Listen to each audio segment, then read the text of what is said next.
Okay, so there is another molecule that is there in your syllabus, which we have to understand on the basis of the valence bond theory.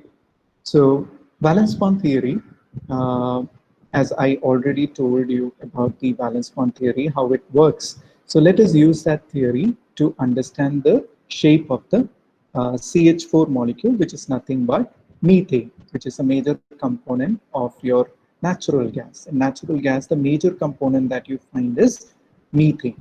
Okay.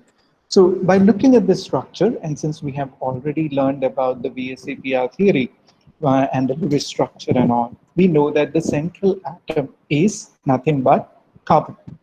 It is now pretty easily you are able to understand that the central atom is carbon.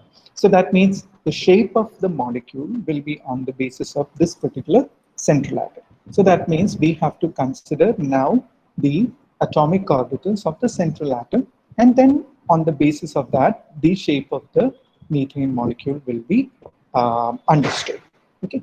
So we first consider the ground state of the carbon atom. Okay, so if you remember, the atomic number of the carbon atom is 6. Okay, so valence electron is 4. So we are considering only the valence shell. So valence shell is nothing but 2s and 2p. So we have 4 electrons in the valence shell. So we have filled it like this. We have filled the first orbital by pairing the electron. The 2p orbitals, since they are degenerate, we first fill them singly according to the Hund's rule of multiplicity. So we filled it singly. So after that, we have to look into how many number of bonds does this particular carbon atom forms. So if we know basically what is the structure of the methane molecule, just empirically, we know that this carbon atom is forming 4 bonds with the hydrogen, because there are 4 hydrogen atoms. So there are 4 bonds that are happening between the carbon and the hydrogen atom. So that means we require 4 unpaired electrons, because as I told you, the in the valence bond theory, the bonding happens because of the overlap of the half-filled orbitals. So if you look at the ground state of the molecule of the carbon atom, you will find only 2 electrons that are half-filled. Okay. So here actually we require 4 unpaired electrons, only then it can form 4 bonds. So how that can be done? For that, we have to consider an excited state. We have to consider another excited state of the carbon atom, where what we do is we will excite one of the electrons in the 2s to the empty orbital on the 2p. Okay, so that is the second step in the valence bond theory, where we consider the excited state of the central atom. So if we look at the excited state of the central atom, what we have done is we have unpaired the electron and we have excited the electron to the empty 2p orbital. So in this particular state, we find that we have what you call as 4 unpaired electrons. So now definitely, because we have 4 unpaired atomic orbitals, it can form easily the 4 bonds.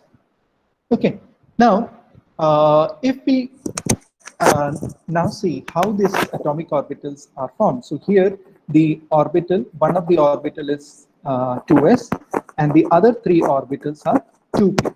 So if the carbon uses 2s orbital to form bond with one of the hydrogen atom, and the rest of the 2p orbital with the other 3 hydrogen atom, the bond length of the carbon hydrogen bond should be different.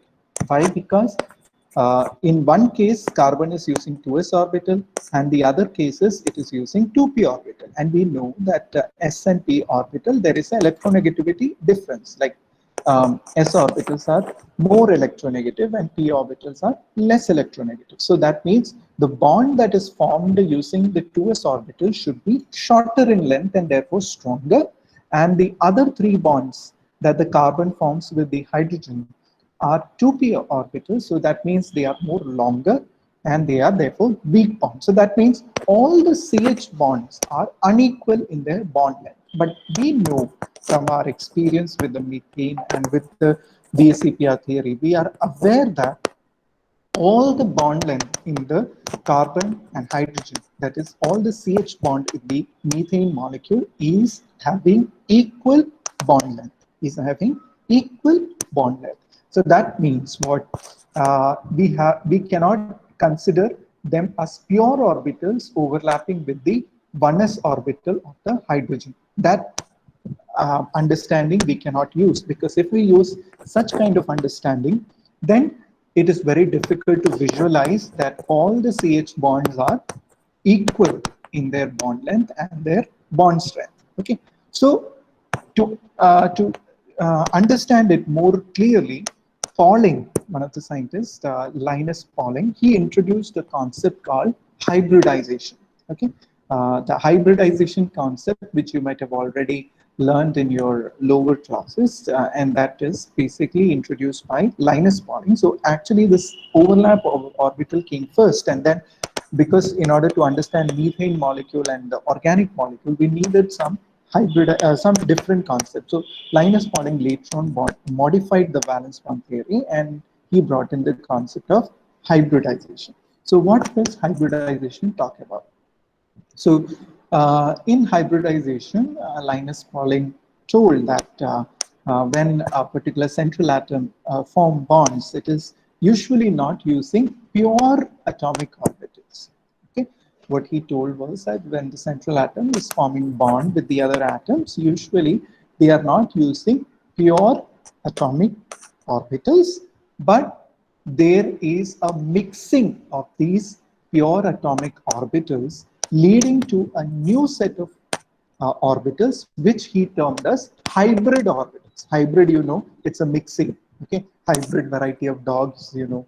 Okay, so like that, hybrid means it's a kind of mixing of the pure to get a modified version.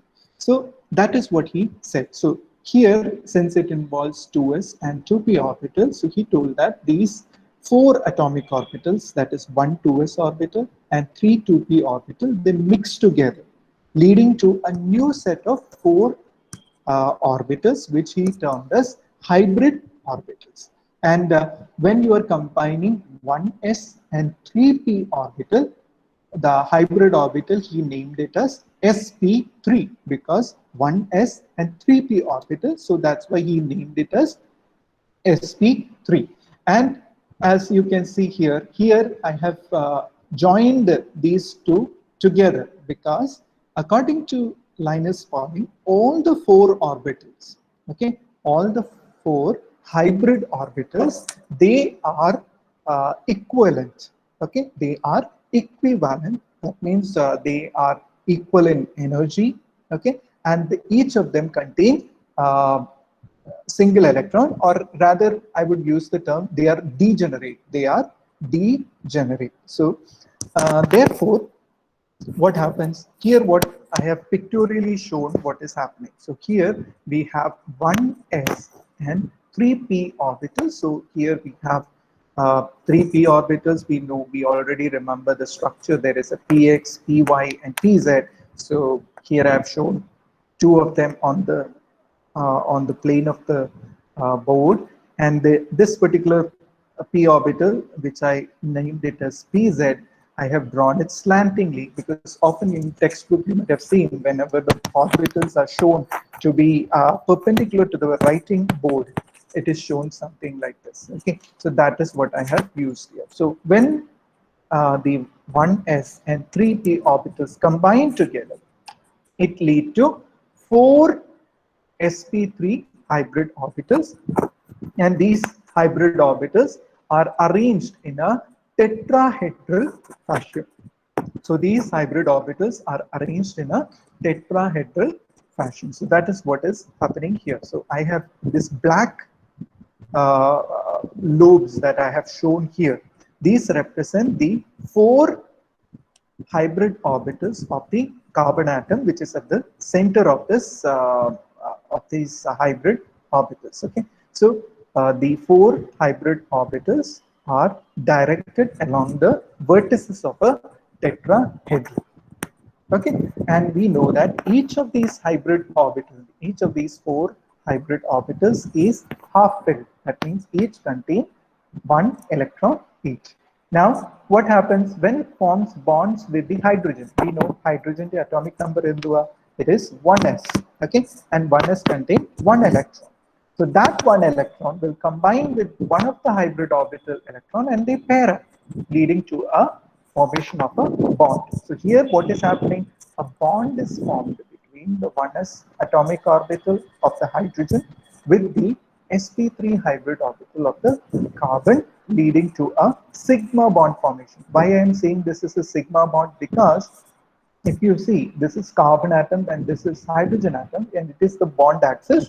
So this overlap that is happening between the two atomic orbitals of the two atoms, they are happening along the bond axis.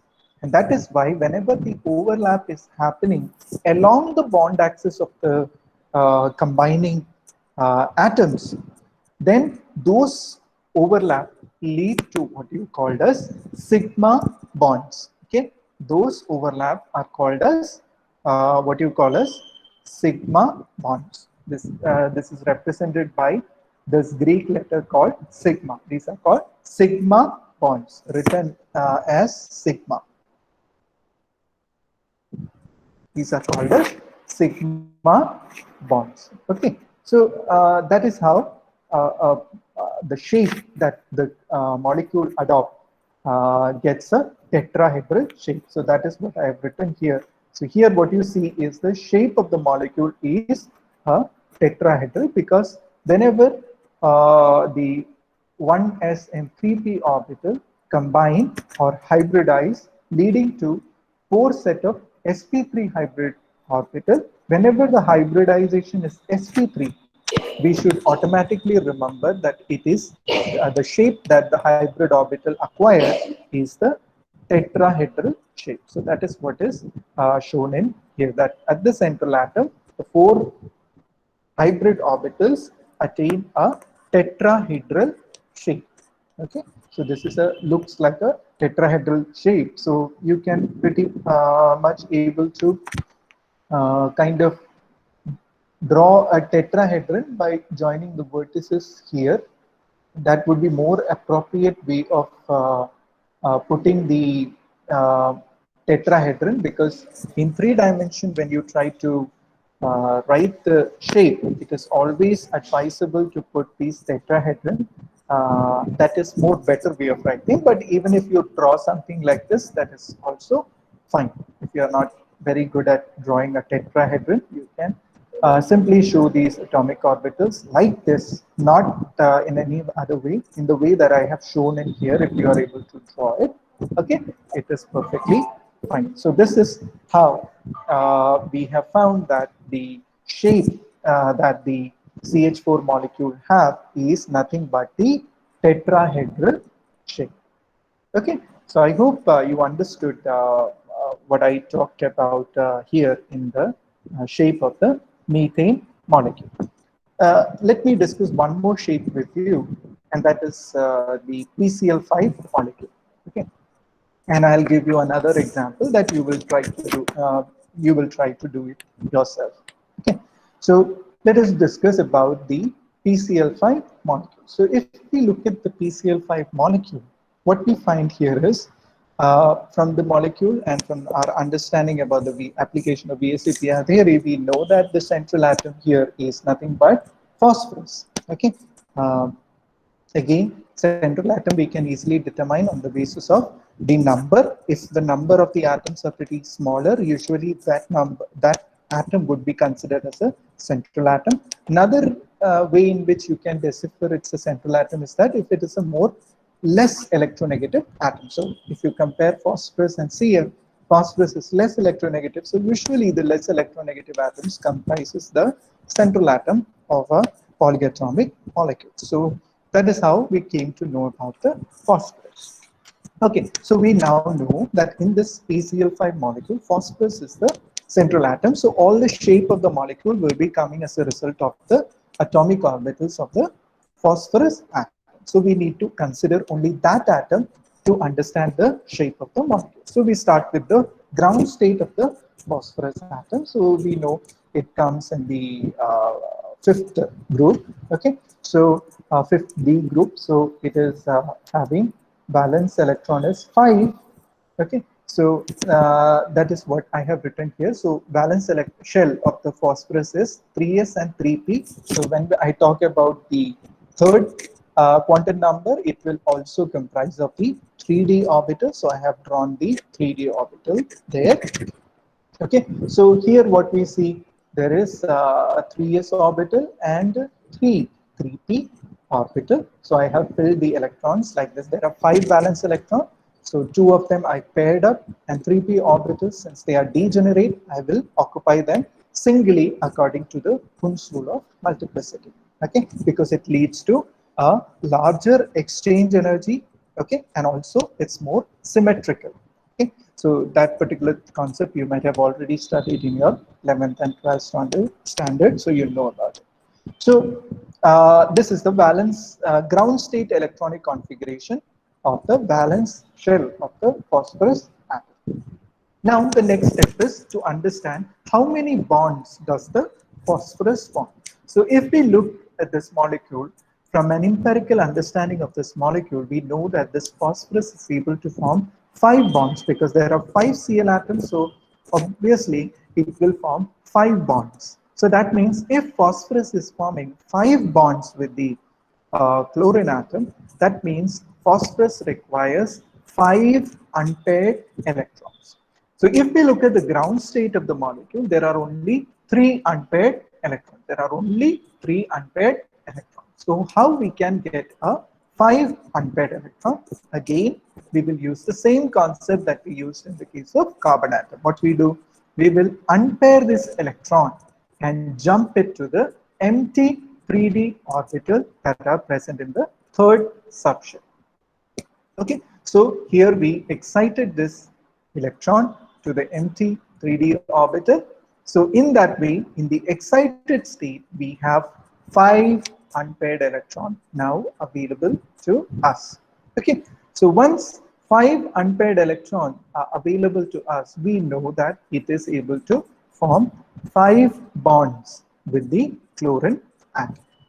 Okay, so this part we understood. Now, Pauling told that if we, in the case of polyatomic molecules, usually pure atomic orbital doesn't participate in bonding, but rather he told that what is happening is the combining atomic orbitals, they mix together or hybridize together, leading to new set of orbitals which are called as hybrid orbitals. Okay, so when 1s, 3p and 1d atomic orbitals, they combine together, it lead to what is called as sp3d, because 1s and 3p and 1d, so therefore this hybrid orbital is called as sp3d. Okay, that is the hybrid orbital. So I have combined them together because now they are equivalent or they are degenerate, and each of them contain single electron, and rest of the pure d orbital I have kept untouched. Okay, so now let me diagrammatically show you here. So we have 1s 3p orbitals, px, py, pz. Now d, as you know, we have 5 set of orbitals. We have dx square, y square, dz, dxy, dyz, dxz, and dz square. Okay, so in this case, when we are using the hybridization, that is sp3d, usually the d orbital that is involved in combination that I have found in many of the books that I have found out, it is more of a dz square that is involved in hybridization. So when these 4 or 5 atomic orbitals, they combine together, it leads to a shape called as trigonal bipyramidal. The shape that here that is formed is nothing but what you call this, whenever the hybridization is sp3d.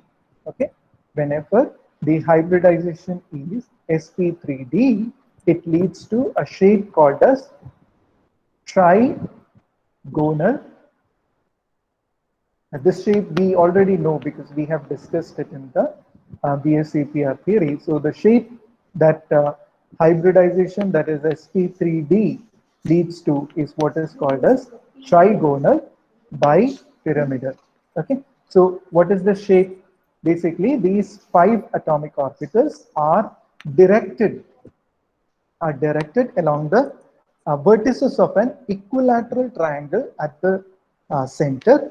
And then we have 2 atomic hybrid orbital, that is sp3d, which are perpendicular to this equilateral triangle. Okay, and these 2 hybrid orbitals are what you call as the axial bonds. These are called as axial bonds, and the bonds that are on this equilateral triangle, they are called as what you call as equatorial. These are called as equatorial lobes. Okay, so this is the hybrid orbitals of the phosphorus atom, and now this is forming bond with the chlorine atom, and we know chlorine has unpaired electron present in the 2p orbital. So there, this hybrid orbital is kind of overlapping with the 2p orbital of each of these chlorine atom, which contain the single electron. Okay, and they overlap along the bond axis, leading to what you call as the proper P and Cl bond. And these bonds are all sigma bonds because it is the bond that is forming as a result of overlap along the bond axis of the 2 combining atoms. So this lobe is the 2p orbital of the chlorine. These green ones are 2p orbitals of the chlorine, which is now overlapping with the sp3d hybrid orbital of the phosphorus atom. Okay, so I hope you understood the shape of these molecules. So it is now pretty easy to understand from the hybridization what is the shape. So if the hybridization is sp3, it is tetrahedral. If the hybridization is sp3d, it is called trigonal bipyramidal. Now here I want to introduce another important thing here, is that sometimes I've seen these questions being asked, and that is you have a bond length, like if you have phosphorus and chlorine atom. So we have 3 equatorial bonds that are formed with the phosphorus here, and we have an axial bond that is coming between the phosphorus and the chlorine atom. So there are approximately 5 PCl bonds, and of which 3 of them are equatorial and 2 of them are axial bonds. So these perpendicular to the equatorial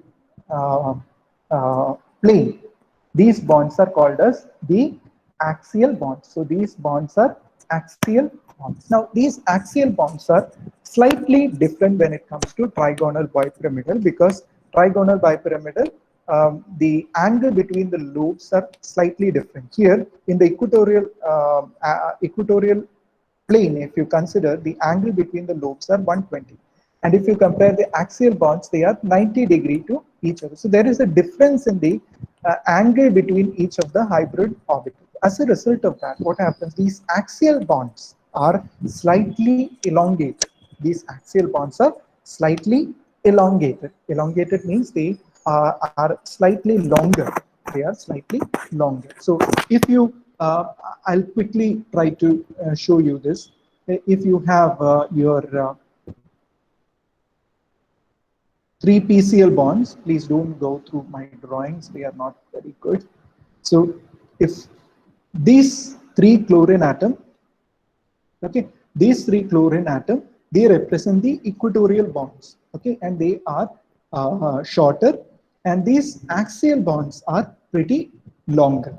These axial bonds are pretty longer, and therefore the bond strength of these axial bonds are pretty low, because the bond length is higher. So therefore the bond strength would be weaker. So therefore these 2 bonds that are axial to phosphorus are more reactive, and that is why if you compare PCl5 versus PCl3, PCl5 is more reactive. PCl3 is more tetrahedral shape, so all the bonds are equivalent there. But when it comes to sp3 hybrid orbitals, the axial bonds that are formed are a little bit longer in shape, and that is why PCl5 molecules are pretty reactive in nature, because they are easily cleavable when they react with other reactive molecules. So please, I hope you have understood how we use BBT to understand the shape of the molecule. So let me sum it up here quickly. When the hybridization, in the previous example, I have shown sp hybridization. When it is sp hybridization, it is linear in shape. When it is sp2, okay, these you will find in the videos that I have already uploaded in the YouTube. Okay, so sp2, it is trigonal planar. sp2 is trigonal planar. Okay, trigonal planar. And when it is sp3, we have just discussed in the case of carbon atom, it is tetrahedral shape that it accommodate tetrahedral shape. And when it is sp3d, it is trigonal bipyramidal. Now there is one more shape, and that actually I'm leaving it to you to solve, and that is sp3d2, which is nothing but octahedral shape. It is octahedral. The shape is octahedral. So I'll give you that particular molecule for solving, and that molecule that you have to do that is in your syllabus is SF6. So what I would like you to do is try the VBT theory to find out the shape of the SF6 molecule. So proceed along the same route that I have used here to help you understand the PCl5 and CH4. In the same way, proceed to find out the shape of the molecule for SF6. And SF6, the hybridization will come out to be sp3d2, which is nothing but leading to a octahedral shape. Now, there you might have been a little bit confused which orbital you use. So S, there would be 3p, as I understood. This involved the dz square, and the other combining orbital can be dx square minus y square.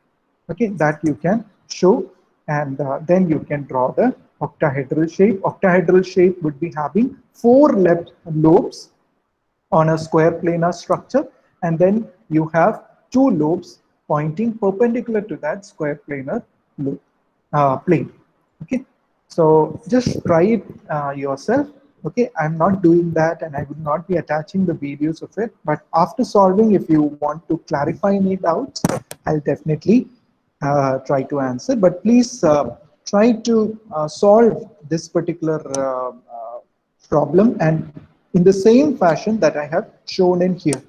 Okay, because that matters. All the when you show valence bond theory, drawing of atomic orbitals are pretty much important. So that you should always bring into your answer.